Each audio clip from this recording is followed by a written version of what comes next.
United Grind Society presents The Turntable, where we discuss everything relevant to hip hop.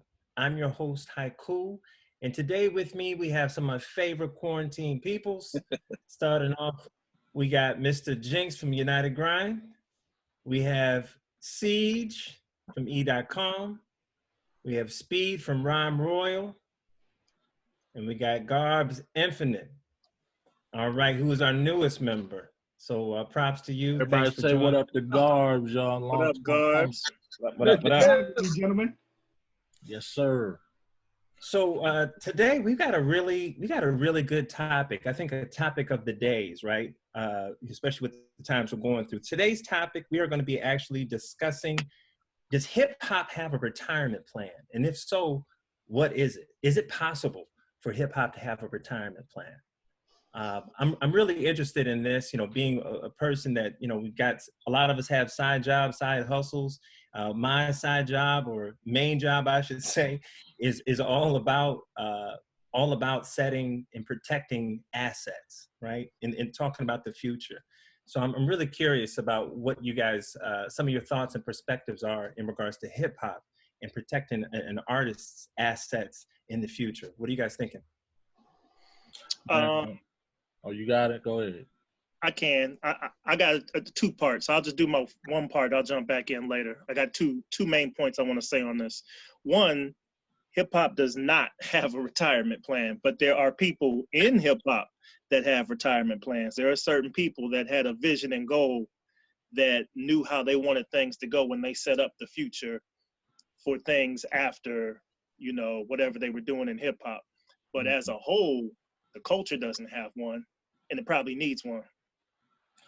Yeah, I mean, it definitely needs one. I mean, with hip hop becoming so lucrative, at a certain time point, you had a lot of artists that were able to, accrue a lot of, liabilities versus assets, you know what I'm saying? And, hip hop paid out, from the, late 90s on, hip hop paid out. And it kind of comes down to that whole, who saved, who didn't, who prepared, who didn't. Whereas, as an industry, hip hop hasn't really taken the necessary steps to like secure the future for artists and shit. You know what I'm saying? As a whole. I think it's something that is needed. I don't know the possibility, if it is actually possible. I do think that it would be something that is really depends on the individual and what they can actually do, which goes back to how necessary it is for people to actually be educated about finance, about saving, about investment and things of that nature inside of the culture. Man, I think, it's important, that we realize that, left up to like our own devices, plenty of people in the working world would be just as on their ass as hip hop artists. Because when you think about it, you know what I'm saying, like 401k, you know what I'm saying, for the average 9-to-5. I mean, it ain't nothing but stocks and investments, you know what I'm saying, for people that don't want to do the footwork themselves, you know what I'm saying? And that's pretty much essentially what you're asking like hip hop artists and rappers to do is, go out and independently make your own investments, whereas the industry has been set up in the working world for people to invest without having to invest. People don't even look at their 401ks like, I trade, you know what I'm saying? I'm in the stock, so I got to be on it, you know what I'm saying? Especially if I'm making any type of like short-term investment, I have to be on it. I have to make sure that, certain shit is allocating in certain ways, daily. Whereas when you have a 401k, you just let it sit, set it and forget it. And hip hop doesn't have that. It's almost like sports. In sports, you ain't got but so much time that you actually on the field making money. So in hip hop, the same way. The difference between the sports is they actually are organized in that way to where they can get, They just really started though. Yeah. I mean, it's not that they're not that much into that, but in the same way, same thing you just said is that most of them dudes end up broke right after they retire too. So it's that same thing. Like, it's whether hip hop or not, whether sports or not, it's kind of human nature on whether or not people want to prepare themselves. So you got that work too. That leads into my second point that I was going to make. Let me humble brag real quick. When I was in the process of trying to get signed to a label, I was in negotiations with Universal Records and came real close to getting signed. But the A&R that was actually trying to sign me, this is on the phone conversation, actually broke it down to me to open my eyes to things I wasn't thinking about as a 23-year-old dude. He was saying, look, when you get signed, if you get signed, don't look to make money off of record sales. And I think we all know that, but as a young man, I wasn't thinking that way. He said, getting signed is your ticket to exposure. It's your key to other avenues. So after you get signed, yes, you want to make, music. Yes, you want to make money, but it opens up so many other doors for other things for you to do. He said, rapping is not going to be your end all be all for the rest of your life, but it will open doors to do other things.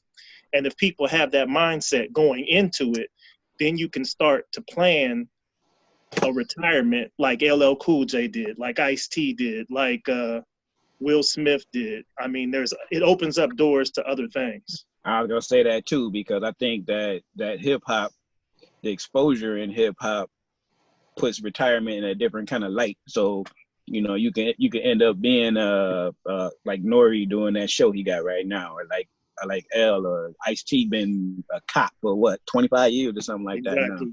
Right. So, So I totally agree with that, and I guess that would be my idea of a retirement plan for an MC or someone that is in the culture.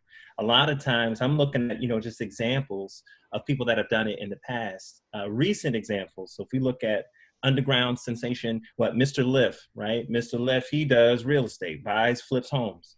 We look at Apathy from Demigods. He's into real estate right now. And even Blueprint does a lot got a lot of stuff invested in homes and whatnot. So you have a lot. Does a lot of, he works in insurance.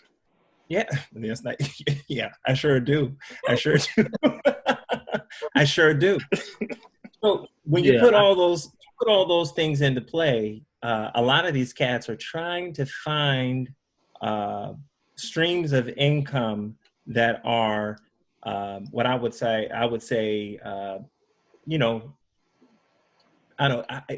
album sales falling proof, if that makes any sense. Hey, my music could go to pot, but you still owe me rent. You know what I'm saying? I can still flip this home like no matter what. And that was the one thing that attracted me about insurance. I want to do something right. I want to sell this to you and I want to keep making money, basically, in my sleep. It's like the passive income, having that come to you. That's what appealed to me. And I find like a lot of these examples that we're talking about, it's just like what you said, using your hip hop skills, using your musicality or whatever as a platform to get to the next level.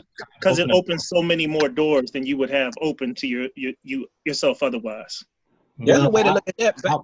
Go ahead. I think what you're talking about is, you know what I'm saying, is what I would consider to be transitioning, you know what I'm saying, versus like a literal retirement. You know what I'm saying? Like after you've had so many years of like, if you're an LL Cool J, you shouldn't have to get a side gig unless you want it. You know what I'm saying? After that much time and after putting that much time into the game.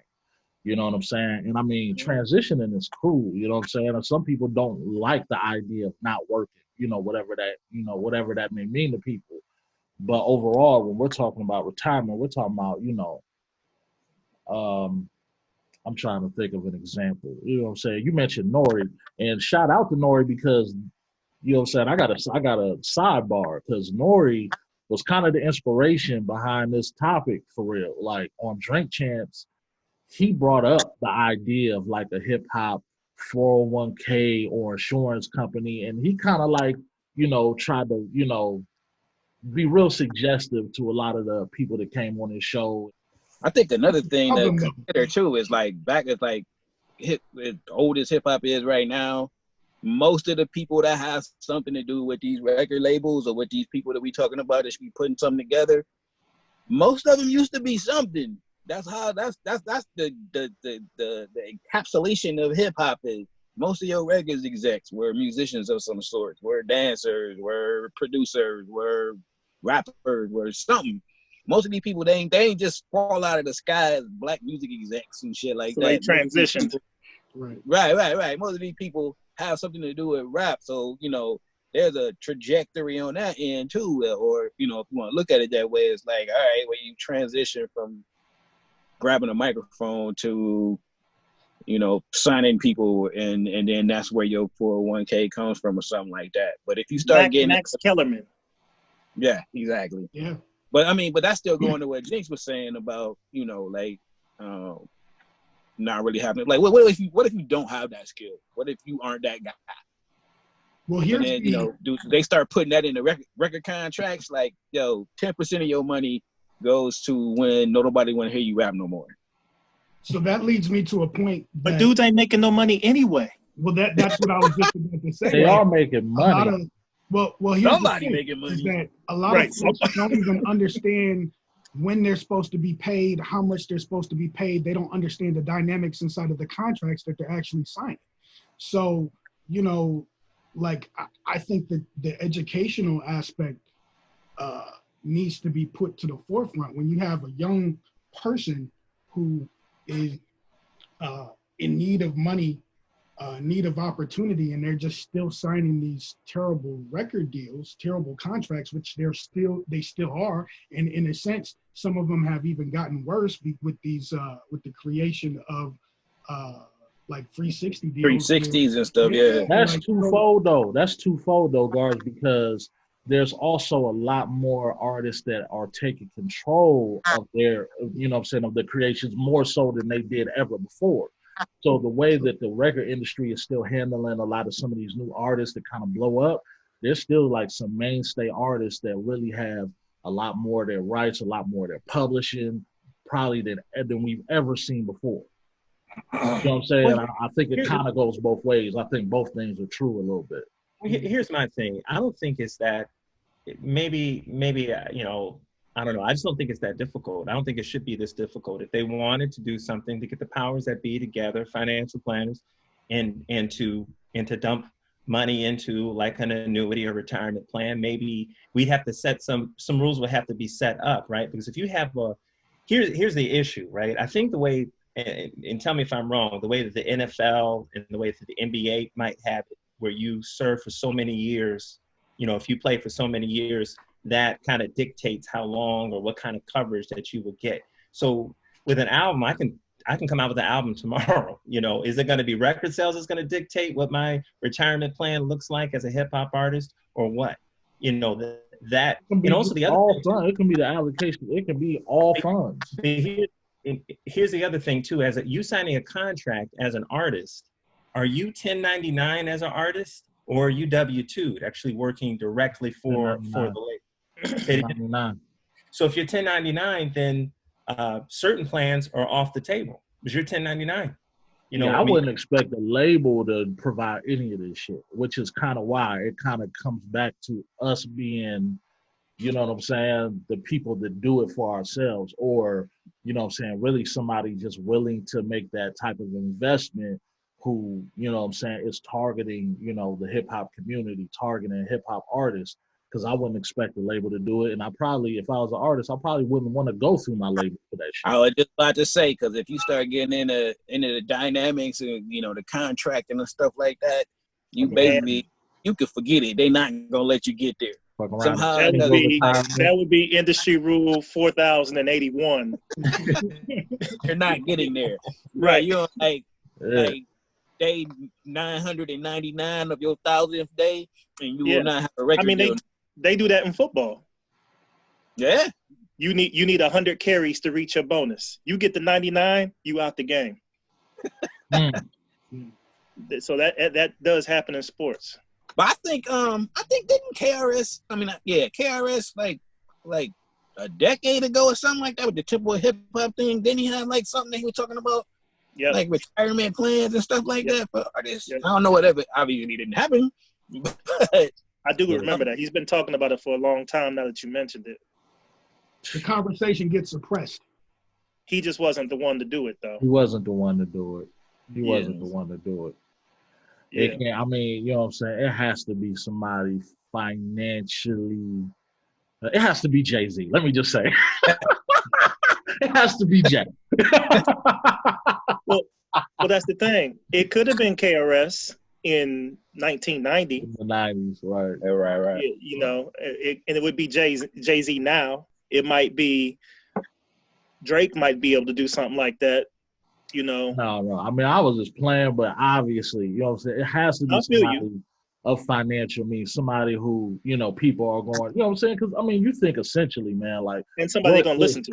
Yeah, like what is a 401k? What is a retirement? I mean, you're pretty much giving your money, you know what I'm saying? Insurance, what is that? You know what I'm saying? You're giving your money, you know what I'm saying, by faith to a company, you know what I'm saying, and expecting them to deliver years from now.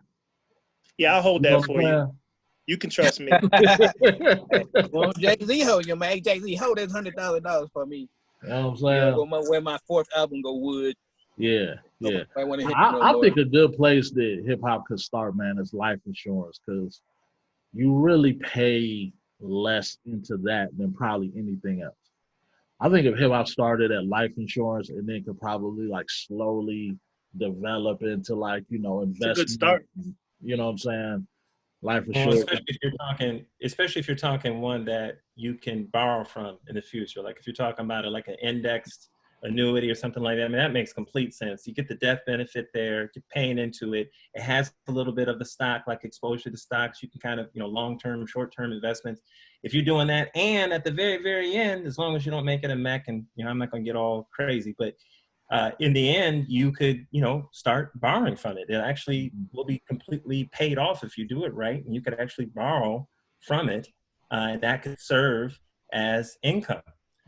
You know, later on. So if you do it right, but all of this stuff really is available now.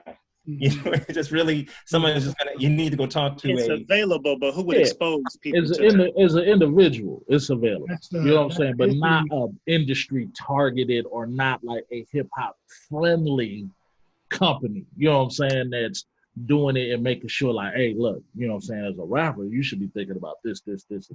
I mean, the same way that people come up to your job and do the same shit, man. Like I said, if left up to their own devices, the average worker wouldn't be thinking about half of this shit either. True. You know what I'm saying? So it's not just something that rappers are kind of like, you know what I'm saying, you know what? Do. But let me say this though, that's crazy that a company, one of the bigger insurance companies, hasn't attacked that and targeted that specifically. If you look at it, because we just talked about all of these NBA stars or whatever, they end up being broke. Well, let me tell you, I don't work for State Farm, but State Farm has a lot of folks, a lot of agents that actually take care of, you know, life insurance and all that other kind of stuff or whatever. And they have a lot of commercials with NBA players. You know, so if anyone was to do something like similar to that, those guys can do it. So where do you go? Where do you go? You hit the video shoot up, or what you do? You go hit the strip club or something like that. You know what I'm saying? With your briefcase and portfolio, like, hey man, look, why you throwing money away? Why you throwing it? Why don't you throw it like over here? You want to take your money. You want to take 10% of that rain and shift it. little less rain. More of a miss. Precipitation this way. I think that's part. You know what? We laughing about it, but I think that's part of it too. Is trust. Like, I mean, young black people, and you know, majority black people don't fucking trust people. Right. Yeah. That's I'm gonna trust you with what? That's a very big part. I'm gonna go ahead and give my money to this stripper. Now, I know what she gonna do. I don't know what you gonna do. She's more trustworthy than you right now. But it all revolves back to education and being educated on certain things. Exactly. So I think maybe the first step is programs to educate artists about these things, and after that, then certain steps and strides can actually be taken. But until that people are educated on something that can actually benefit them, and not just educated, but they can comprehend the benefits from it, then nothing can happen.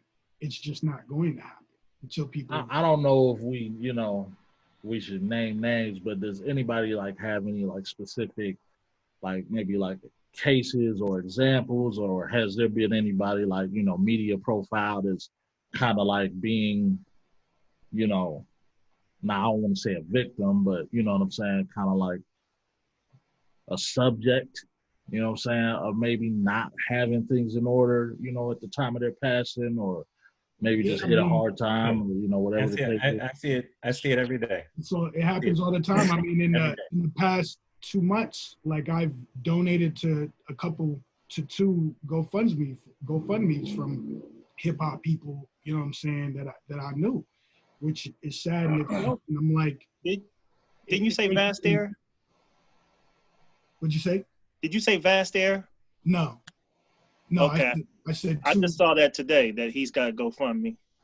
So what was it? Was it like just hard times, or what?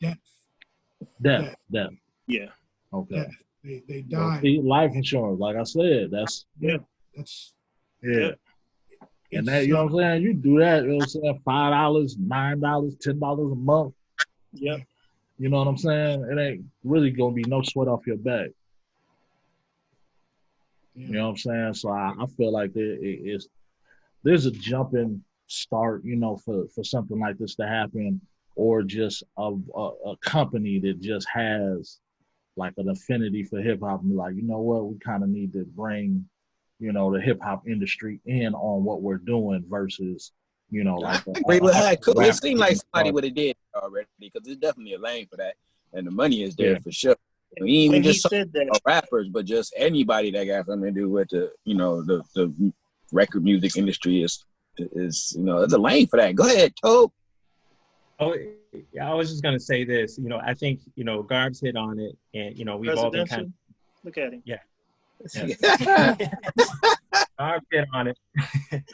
Garb's hit on it. Education is the start, and in being in this industry, I can tell you right now we have just under 7,000 people a day that are dying. Period. And we have about 3,200 of those folks that are actually dying without insurance. I mean, that's a fact, right? So, and when you look at certain cultures, right, you just for whatever reason, lack of education or whatever, or knowledge or exposure, you have those happen a little bit more often, and I think, in the Black culture, I think we find a lot of that happening where people are dying without insurance. Education is definitely the cure. It is definitely the cure. It's a start. Brandon, yeah. I apologize. I gotta go to the bathroom, and it ain't close. It ain't nowhere near me, so I gotta run. I think we wrapping this up, right? Yep, we wrapping it up. Hey, everybody, let me know what your thoughts are in regards to hip hop and retirement plans, and if there's a retirement plan for hip hop specifically. We would love to hear from y'all. Y'all respond to information. Comment. Yeah. Subscribe. That's it. I'll be back, y'all.